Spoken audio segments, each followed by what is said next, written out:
Berjumpa kembali dengan saya, Pendeta Chandra Gunawan. Hari ini kita akan bersama-sama melanjutkan pelajaran kita mengenai ajaran tentang Allah. Nah, jikalau kita mencoba mempelajari mengenai ajaran Alkitab tentang Allah, kita akan belajar setidaknya dua hal dari ajaran Alkitab tentang Allah. Yang pertama adalah mengenai pribadi dari Allah, dan yang kedua mengenai karya-karya Allah. Nah, di dalam video sebelumnya kita telah membahas mengenai pelajaran tentang Allah Tritunggal. Nah, topik mengenai Allah Tritunggal adalah merupakan bagian daripada pelajaran tentang pribadi Allah. Dan dalam video kali ini kita akan membicarakan mengenai karya-karya dari Allah. Untuk itu, mari kita mulai pelajaran kita dengan mengenal dua karya utama dari Allah. Karya pertama adalah karya yang disebut sebagai penciptaan. Nah, apakah itu karya penciptaan? Maka kita dapat mendefinisikan karya penciptaan sebagai karya Allah dalam menjadikan segala sesuatu dari tidak ada menjadi ada dan bernilai. Nah, ajaran inilah yang sering disebut sebagai creatio ex nihilo. Creatio berarti dicipta, ex nihilo dari tidak ada. Nah, dengan tujuan untuk memuliakan Allah. Nah, jadi waktu kita mempelajari ajaran tentang penciptaan, kita belajar mengenai tiga prinsip penting dari penciptaan. Apakah itu? Bahwa yang pertama, penciptaan adalah karya Allah dari tidak ada menjadi ada. Nah, itu adalah sebuah karya yang tidak dapat dilakukan oleh seorang pun atau oleh siapapun. Hanya Allah yang dapat menciptakan sesuatu dari tidak ada menjadi ada. Nah, barangkali kita berpikir bahwa manusia juga bisa melakukan hal yang sama. Tetapi sesungguhnya yang manusia lakukan bukanlah mencipta dalam pengertian seperti yang Allah lakukan. Tetapi yang manusia lakukan sebenarnya adalah kita mengubah sesuatu dari materi yang sebelumnya ada menjadi yang lain. Misalnya saja kita membuat sepotong roti. Nah, sepotong roti bukanlah dibuat dari tidak ada menjadi ada, karena material dari roti sebelumnya sudah ada. Nah, itulah sebabnya maka karya penciptaan sesungguhnya hanya bisa dilakukan oleh Allah sendiri. Dan yang kedua, prinsip kedua dari karya penciptaan Allah adalah bahwa Allah menciptakan segala sesuatu dari tidak ada menjadi ada dan bernilai. Nah, ini adalah pokok ajaran penciptaan yang penting untuk kita boleh pahami, bahwa segala sesuatu yang Allah jadikan, yang Allah ciptakan itu punya nilai.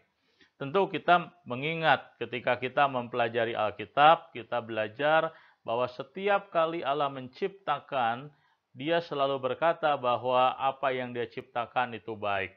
Misalnya saja waktu Allah menciptakan terang, Allah berkata apa yang Dia kerjakan adalah baik. Setiap apa yang diciptakan Allah memiliki kualitas baik. Itu berarti semua ciptaan memiliki nilai baik. Nah, tetapi ada aspek ketiga yang juga penting di dalam ajaran mengenai karya penciptaan Allah. Bahwa Allah menciptakan segala sesuatu dari tidak ada menjadi ada, dan apa yang Allah ciptakan itu bernilai, dan apa yang Allah ciptakan dicipta Allah hanya dengan satu tujuan, yaitu supaya segala sesuatu termasuk manusia mempermuliakan Allah. Nah, itulah tiga elemen dasar dari ajaran Alkitab mengenai karya penciptaan Allah. Dan salah satu teks Alkitab yang memperlihatkan kepada kita mengenai apa yang Allah kerjakan dalam menciptakan dunia ini, kita bisa membacanya dalam kitab Kejadian. Dan hari ini saya mengajak kita untuk membaca Kejadian pasal pertama, ayat pertama sampai dengan yang ketiga. Saya akan membacakan. Pada mulanya Allah menciptakan langit dan bumi. Bumi belum berbentuk dan kosong, gelap gulita menutupi samudra raya, dan roh Allah melayang-layang di atas permukaan air. Berfirmanlah Allah, jadilah terang, lalu terang itu jadi. Nah, jadi waktu kita membaca di dalam Alkitab, di dalam Kejadian pasal yang pertama, ayat pertama dan yang ketiga sampai ketiga, di sana kita membaca bahwa pada mulanya tidak ada apa-apa. Dan kemudian Allah menciptakan langit dan bumi, dan ketika langit dan bumi dicipta Allah, maka kondisi langit dan bumi tidak dalam kondisi dapat dihuni, dapat ditinggali. Karena bumi itu dikatakan kosong, penuh dengan air, dan gelap gulita. Maka kemudian Allah mulai menciptakan segala sesuatu yang ada untuk membuat apa? Untuk membuat bumi ini dapat ditinggali oleh Allah sehingga manusia dan segala ciptaan boleh bersama-sama hidup bersama-sama dengan Allah dan memuliakan Allah. Nah, jadi kita melihat bahwa di dalam Alkitab kita belajar bahwa segala sesuatu adalah ciptaan. Segala sesuatu ada karena ada Allah yang menciptakan. Segala sesuatu ada adalah untuk mempermuliakan Allah. Nah, lalu apa yang kita bisa pelajari dari ajaran Alkitab mengenai penciptaan?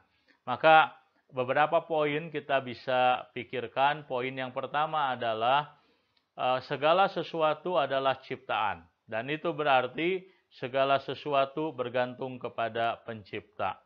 Nah, jadi waktu kita mempelajari ajaran Alkitab tentang penciptaan, kita menjadi sadar bahwa kita ini adalah ciptaan dan Tuhan adalah pencipta kita. Itu berarti bahwa ciptaan bergantung kepada pencipta. Itulah sebabnya, maka waktu seseorang belajar mengenai karya penciptaan Allah, maka orang tersebut belajar untuk apa? Belajar untuk bergantung, berharap kepada Tuhan. Belajar untuk menyadari bahwa dirinya adalah makhluk yang sangat terbatas dan yang bergantung hanya kepada Tuhan. Itulah sebabnya maka ketika manusia menjalani kehidupan tanpa Tuhan, maka manusia sesungguhnya berlaku sangat sombong.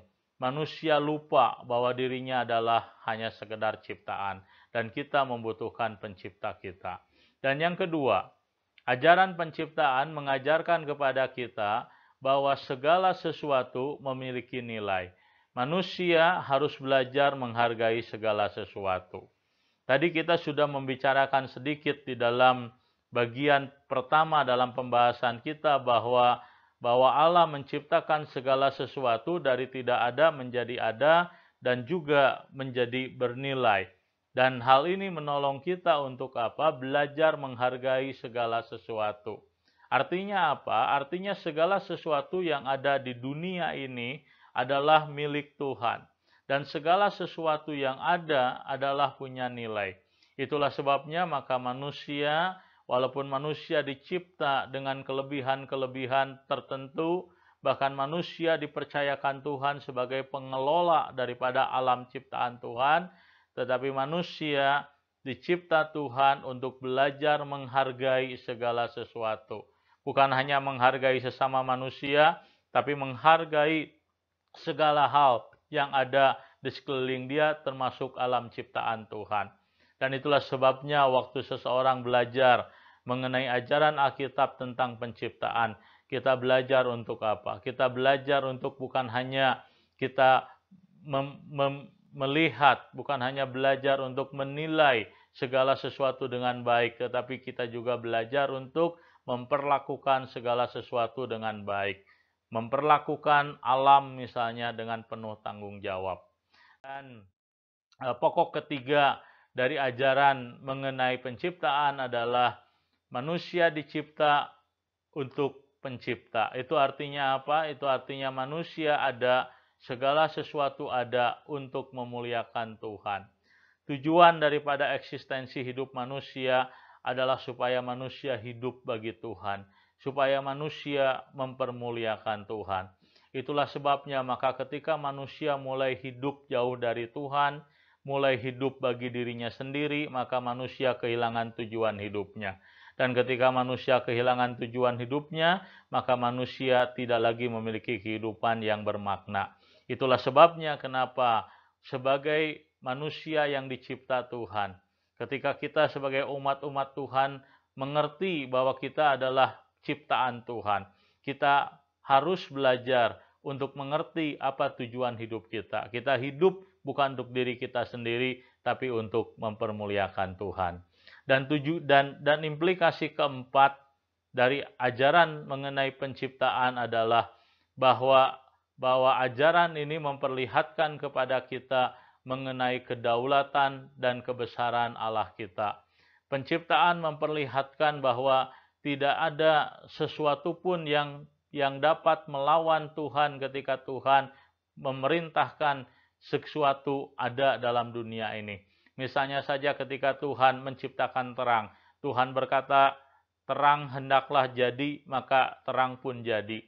Tidak ada sesuatu yang dapat melawan perintah Tuhan. Dan ini menunjukkan bahwa Tuhan itu adalah Allah yang berdaulat, Dia adalah Allah yang berkuasa, Dia mampu menciptakan segala sesuatu dari tidak ada menjadi ada. Dan Allah yang besar, Allah yang berdaulat, Allah yang sanggup melakukan segala sesuatu itu adalah Allah yang memiliki kehidupan kita. Maka seharusnya ketika kita menyadari bahwa Tuhan kita adalah Tuhan yang berdaulat, Tuhan yang berkuasa, Tuhan yang besar, maka kita kemudian harus belajar bersyukur ketika kita dapat menjadi umat kepunyaan Tuhan. Nah, itulah beberapa hal, empat implikasi yang kita bisa pelajari waktu kita mempelajari ajaran mengenai penciptaan. Dan karya kedua dari karya Allah dalam kehidupan dunia ini, dalam kehidupan manusia adalah karya yang disebut dengan providensia. Nah, jadi jikalau penciptaan merupakan karya Allah, di mana Dia menciptakan segala sesuatu dari tidak ada menjadi ada, dan menciptakan segala sesuatu yang ada menjadi bernilai dan memiliki tujuan, yaitu untuk mempermuliakan Tuhan. Maka providensia adalah ajaran yang memperlihatkan kepada kita hubungan yang indah antara Allah dan ciptaan. Ajaran providensia memperlihatkan bahwa setelah Allah menciptakan dunia ini, Allah tidak bersikap masa bodoh, Allah tidak membiarkan dunia ini berjalan sendiri tanpa kendali, tanpa pimpinan, tanpa arahan dari Tuhan. Maka karya providensia memperlihatkan kepada kita bahwa Allah itu adalah Allah yang mengasihi dunia yang Dia ciptakan. Allah mengasihi segala sesuatu termasuk manusia. Itulah sebabnya maka ketika Allah menciptakan langit dan bumi, Allah menciptakan segala sesuatu untuk memenuhi bumi ini dan menciptakan manusia sebagai wakil Allah dalam mengelola dunia ini. Allah tidak meninggalkan dunia ini tanpa penyertaannya. Allah tetap menyertai dunia ini. Nah, itulah karya yang disebut dengan providensia. Jadi providensia sesungguhnya merupakan kelanjutan dari karya penciptaan Allah. Allah menciptakan dunia ini dan Dia juga adalah Allah yang bertanggung jawab. Dia tidak membiarkan dunia ini, tapi Dia mengarahkan dunia ini kepada tujuannya dan menjaga melindungi dunia ini supaya tetap terpelihara bagi kemuliaan Tuhan. Itulah karya providensia Allah. Nah, providensia Allah dibagi menjadi dua bagian. Nah, bagian yang pertama disebut sebagai pemeliharaan Allah. Apakah pemeliharaan Allah itu?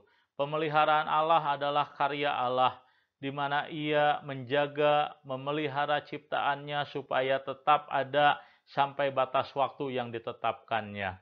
Nah, jadi pemeliharaan Allah menunjuk kepada karya Allah di mana Dia menjaga segala sesuatu, baik ciptaan, baik dunia, kehidupan umat Tuhan, kehidupan individu umat Tuhan, supaya apa?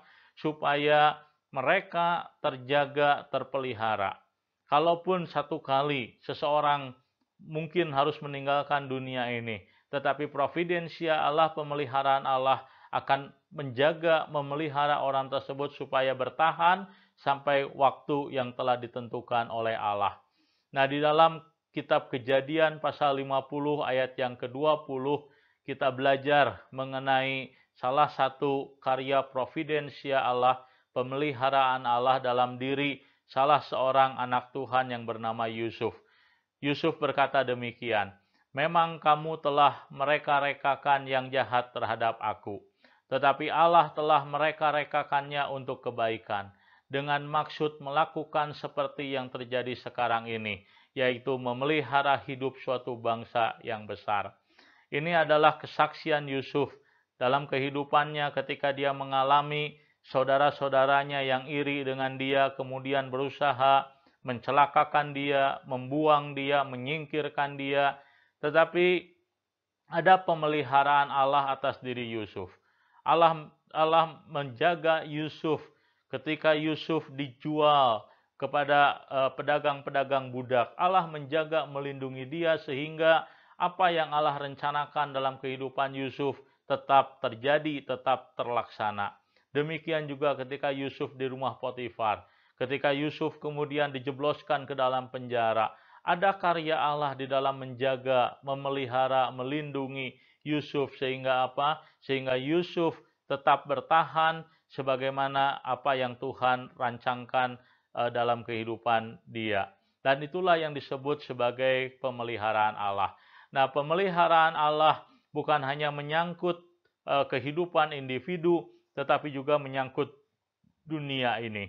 Pernahkah kita bayangkan bagaimana dunia kita bisa bertahan walaupun manusia seringkali melakukan merusak alam sedemikian rupa? Jawabannya adalah kalau tidak ada pemeliharaan Allah, kalau Allah tidak menjagai, melindungi dunia ini, tidak ada anugerah umum Allah bagi dunia ini, maka dunia ini sejak lama sudah musnah. Nah, jadi bagaimana dunia bisa bertahan? Dunia bisa survive sampai jangka waktu yang Tuhan tetapkan kelak. Bagaimana Tuhan akan menciptakan langit dan bumi yang baru. Nah, itu bisa terjadi kalau apa? Kalau Tuhan menjaga, melindungi ciptaannya, segala sesuatu, termasuk manusia dan umat Tuhan. Nah, demikian juga dalam 1 Korintus pasal 8 sampai dengan 9. Di sana dituliskan, "Ia juga akan meneguhkan kamu sampai kepada kesudahannya, sehingga kamu tak bercacat pada hari Tuhan kita Yesus Kristus. Allah yang memanggil kamu kepada persekutuan dengan anaknya, Yesus Kristus Tuhan kita adalah setia." Nah, ini adalah perkataan Rasul Paulus kepada jemaat Korintus bahwa di dalam segala keterbatasan jemaat Korintus, walaupun mereka jemaat yang memiliki banyak masalah, kerohanian mereka tidak bertumbuh, tetapi Rasul Paulus percaya sekali bahwa Allah akan meneguhkan mereka. Meneguhkan artinya apa? Artinya Allah akan menjaga, Allah akan memelihara, Allah akan menguatkan mereka sampai nanti kelak Tuhan datang yang kedua kali, atau sampai mereka meninggalkan dunia ini dan bertemu dengan Tuhan di dalam kekekalan. Nah, itu adalah karya Tuhan dalam kehidupan bukan hanya dunia ini, kehidupan manusia secara umum, khususnya dalam kehidupan umat Tuhan. Bahwa Tuhan menjaga, Tuhan melindungi, Tuhan memeliharakan. Supaya apa? Supaya apa yang Tuhan rencanakan dalam kehidupan seseorang terjadi, terlaksana, walaupun dunia ini penuh dengan kelemahan, begitu banyak masalah, pergumulan, penderitaan yang dihadapi oleh umat Tuhan. Tapi pemeliharaan Tuhan adalah karya Tuhan yang akan membuat umat Tuhan bertahan sampai akhir. Nah, bentuk daripada karya pemeliharaan Allah yang kedua namanya adalah pemerintahan Allah. Apakah itu pemerintahan Allah? Nah, jikalau pemeliharaan Allah berbicara soal karya Allah di dalam menjaga, melindungi umat Tuhan, segala sesuatu supaya mereka bertahan sampai waktu yang Tuhan tetapkan. Nah, pemerintahan Allah itu adalah karya Allah, mengarahkan segala sesuatu termasuk kehidupan umat Tuhan kepada satu tujuan yang Allah tetapkan sendiri. Dan itulah yang disebut sebagai pemerintahan Allah. Nah, jadi pemerintahan Allah berbicara soal karya aktif Allah, di mana Dia bekerja dalam kehidupan seseorang, kehidupan umat Tuhan, kehidupan dunia ini, mengarahkan mereka kepada tujuan yang Allah tetapkan sendiri. Nah, waktu seseorang percaya kepada Tuhan, Tuhan bukan hanya memimpin dia kepada keselamatan, tetapi Tuhan juga kemudian bukan hanya menjaga, memelihara, tapi Tuhan terus mengarahkan orang tersebut supaya orang tersebut berjalan di jalan yang Tuhan kehendaki, supaya orang tersebut kemudian bertahan sampai akhir sebagaimana rencana dan kehendak Tuhan.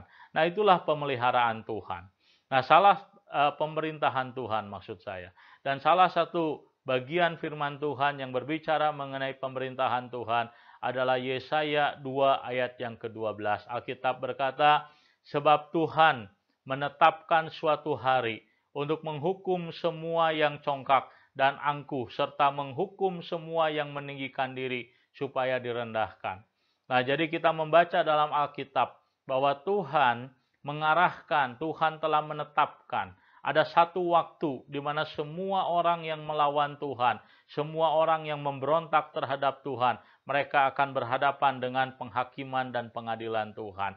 Itu berarti apa? Itu berarti dunia ini berjalan menuju satu arah tertentu, satu arah yang Tuhan telah tetapkan, bahwa orang-orang yang ada di dalam Tuhan, mereka akan diarahkan Tuhan sampai satu titik mereka boleh hidup bersama-sama dengan Tuhan. Sebaliknya, orang yang tidak percaya kepada Tuhan, menolak Tuhan, mereka pun berjalan dalam satu arah yang sama. Mengarah kemana? Kepada hari pengadilan, hari di mana manusia akan bertanggung jawab dan menanggung penghukuman atas dosa yang mereka lakukan. Demikian juga di dalam 2 Petrus 3 ayat 10 sampai dengan 11. Di sana juga kita membaca bagaimana Tuhan menetapkan bahwa dunia ini satu kali akan berakhir. Dunia ini akan seperti halnya di zaman Nuh, akan dimurnikan melalui sebuah penghukuman. Orang-orang yang tidak percaya akan berhadapan dengan pengadilan Tuhan. Orang-orang yang percaya kepada Tuhan, mereka akan diselamatkan. Dan langit dan bumi akan dipersatukan Tuhan menjadi langit dan bumi yang baru. Jadi kita melihat di dalam Alkitab bahwa baik dunia ini maupun kehidupan umat Tuhan, segala sesuatu telah ditetapkan oleh Tuhan. Ada arah, ada sebuah proses yang Tuhan kendalikan, Tuhan arahkan. Nah, jadi sejarah manusia bukan bergerak tanpa arah. Sejarah manusia bergerak ke arah yang Tuhan telah tetapkan. Nah, itulah karya yang disebut sebagai pemerintahan Allah. Lalu apa yang kita bisa pelajari waktu kita mempelajari ajaran tentang providensia Allah, mengenai pemeliharaan dan juga mengenai pemerintahan Allah? Yang pertama, ajaran mengenai pemeliharaan Allah, mengenai providensia harus membuat orang-orang percaya bersyukur. Mengapa? Sebab Allah mengasihi segala sesuatu, mengasihi dunia ini, mengasihi manusia, mengasihi umat Tuhan. Itulah sebabnya maka Allah turut campur tangan dalam kehidupan manusia, kehidupan dunia ini, khususnya kehidupan anak-anak Tuhan. Kita bisa bayangkan kalau Tuhan tidak turut campur tangan dalam kehidupan umat manusia, sejak lama dunia ini sudah rusak dan hancur. Tapi karena Tuhan turut campur tangan, maka dunia ini tetap eksis, tetap bertahan. Begitu juga dengan kehidupan anak-anak Tuhan. Kalau Tuhan tidak ikut campur tangan dalam kehidupan kita, kita tidak mungkin bisa bertahan. Kita boleh percaya kepada Tuhan, tapi kalau tidak ada pemeliharaan Tuhan dalam kehidupan kita, maka iman kita pasti tidak akan bertahan. Maka kalau kita menyadari ada pemeliharaan Tuhan dalam kehidupan kita, belajarlah bersyukur atas hal tersebut. Dan yang kedua, ajaran pemeliharaan Allah harusnya membuat orang-orang percaya belajar untuk mengutamakan doa. Realitas bahwa Allah memeliharakan segala sesuatu yang ada dalam dunia ini tidak membuat kita boleh berpikir doa menjadi sesuatu yang tidak penting. Justru doa adalah bentuk dari penyerahan diri orang-orang percaya kepada Tuhan. Doa adalah bentuk daripada iman orang-orang percaya atas pemeliharaan Tuhan dalam kehidupan mereka. Nah, jadi jikalau orang-orang percaya sungguh-sungguh percaya bahwa Tuhan memeliharakan kehidupan mereka, bahwa Tuhan memeliharakan dunia ini, maka kita pasti akan memeliharakan kehidupan doa kita. Kenapa? Karena kita tahu, kita menyadari, kita belajar bahwa doa adalah sarana di mana kita belajar mempercayakan diri kita kepada pemeliharaan Tuhan. Dan yang ketiga, ajaran mengenai pemeliharaan Allah harus membuat orang percaya semakin beriman dan percaya kepada Tuhan. Namun orang-orang percaya tidak boleh memaksakan kehendaknya kepada Tuhan. Tidak boleh orang-orang percaya menuntut Tuhan melakukan segala sesuatu yang Dia inginkan. Sebab kita menyadari bahwa kita adalah ciptaan dan Tuhan adalah pencipta. Kita harus belajar menghormati Tuhan. Sebagai ciptaan, kitalah yang harus tunduk kepada pencipta kita. Bukan meminta Tuhan tunduk kepada apa yang kita inginkan. Maka waktu kita belajar mengenai ajaran mengenai karya Allah, baik itu penciptaan dan providensia Allah, maka kita belajar untuk beriman, percaya kepada Tuhan, mempercayakan hidup kita kepada kehendak Tuhan.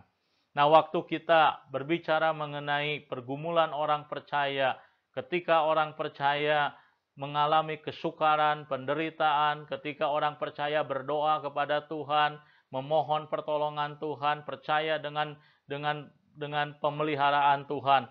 Namun kita harus belajar bahwa ketika kita di dalam pergulatan hidup dan berdoa meminta sesuatu kepada Tuhan, ada 4 hal yang bisa terjadi. Pertama, Allah dapat menghindarkan kita untuk tidak mengalami penderitaan, kesulitan yang kita alami. Ini bisa terjadi. Banyak orang seringkali menginginkan hal inilah yang terjadi dalam kehidupan mereka. Setiap kali ada pergulatan, setiap kali ada pergumulan, kita berdoa dan kita berharap, bahkan seringkali kita berpikir bahwa kita pasti akan diluputkan dari pergumulan dan penderitaan yang kita alami. Itu bisa terjadi, tapi tidak selalu terjadi seperti itu. Itu adalah salah satu dari kemungkinan bagaimana Tuhan berkarya dalam kehidupan kita. Dia dapat mengizinkan kita terhindar dari hal-hal yang buruk. Tetapi Tuhan juga dapat mengizinkan dalam kehidupan kita untuk apa? Untuk mengalami pergulatan pergumulan, mengalami penderitaan. Tetapi Allah kemudian mengubah penderitaan kita, mengubah pergulatan hidup kita, mengubah pergumulan kita menjadi kebaikan. Dengan kata lain, kita masih diizinkan Tuhan mengalami pergulatan hidup, mengalami sakit, mengalami resesi, tapi kemudian Tuhan menjadikan itu kebaikan bagi kita sehingga kita mengakhiri pergulatan kita dalam tanda petik seperti dengan happy ending. Itu bisa terjadi, itu kemungkinan yang kedua. Tetapi ada juga kemungkinan yang ketiga, di mana Allah mengizinkan kita mengalami penderitaan, mengalami pergumulan. Tetapi Allah membatasi penderitaan pergumulan tersebut supaya hal tersebut tidak sampai mengancam nyawa kita. Itulah yang terjadi dengan diri Ayub. Tuhan mengizinkan Ayub mengalami penderitaan. Tuhan membiarkan Ayub menderita. Kita tidak tahu berapa lama Ayub mengalami penderitaan, berapa lama Ayub mengalami kesengsaraan. Yang Tuhan lakukan, Tuhan tidak mengubah apa yang diizinkan menjadi hal yang baik dalam tanda petik secara lahiriah, tetapi Tuhan membatasi supaya ujian iman yang dia hadapi tidak sampai merenggut nyawanya. Itu juga terjadi dengan Rasul Paulus. Dia Tuhan izinkan memberikan dalam hidup, mengalami dalam hidupnya duri dalam daging. Tapi Tuhan membatasi supaya penderitaan itu tidak sampai merenggut nyawanya. Nah, itulah kemungkinan ketiga yang bisa terjadi dalam kehidupan seseorang. Bagaimana seseorang mengalami penderitaan, Tuhan izinkan dia menderita. Tuhan tidak angkat penderitaannya, tetapi Tuhan izinkan, Tuhan berikan kekuatan. Tapi Tuhan tidak biarkan penderitaan tersebut sampai merenggut nyawanya. Namun ada kemungkinan yang keempat. Allah mengizinkan kita menjalani penderitaan yang kita alami sampai akhir hayat, sampai kita mati. Itu bisa terjadi. Artinya apa? Artinya kita mengakhiri kehidupan kita dalam penderitaan yang Tuhan izinkan. Artinya apa? Artinya Tuhan tidak mengangkat itu, Tuhan tidak dalam tanda petik mengubah itu menjadi kebaikan secara lahiriah dalam kehidupan kita. Tuhan mengizinkan penderitaan itu merenggut kehidupan kita. Itulah yang terjadi dengan para misionaris ketika mereka memberitakan Injil di pedalaman, berhadapan dengan orang-orang yang barangkali tidak menerima mereka, bahkan bukan hanya menganiaya mereka, bahkan membunuh mereka. Nah, mereka mengalami kematian bukan karena Tuhan tidak memeliharakan mereka, tetapi Tuhan memiliki cara, memiliki jalan. Tuhan berdaulat di dalam menentukan bagaimana penderitaan, kesukaran harus dihadapi dan harus diakhiri. Itulah sebabnya ketika kita berhadapan dengan pergulatan, penderitaan dalam kehidupan, ingat, jangan terburu-buru kita berpikir bahwa penderitaan ini adalah penderitaan yang pasti akan dilewatkan Tuhan, pasti akan dicabut oleh Tuhan, karena Tuhan bisa saja mengizinkan penderitaan terjadi dalam kehidupan seseorang supaya orang tersebut belajar dalam penderitaan. Bisa saja penderitaan tersebut satu kali diubah Tuhan menjadi kebaikan, tapi bisa saja penderitaan tersebut Tuhan izinkan tetap hadir dalam kehidupan seseorang sampai akhir hayat orang tersebut.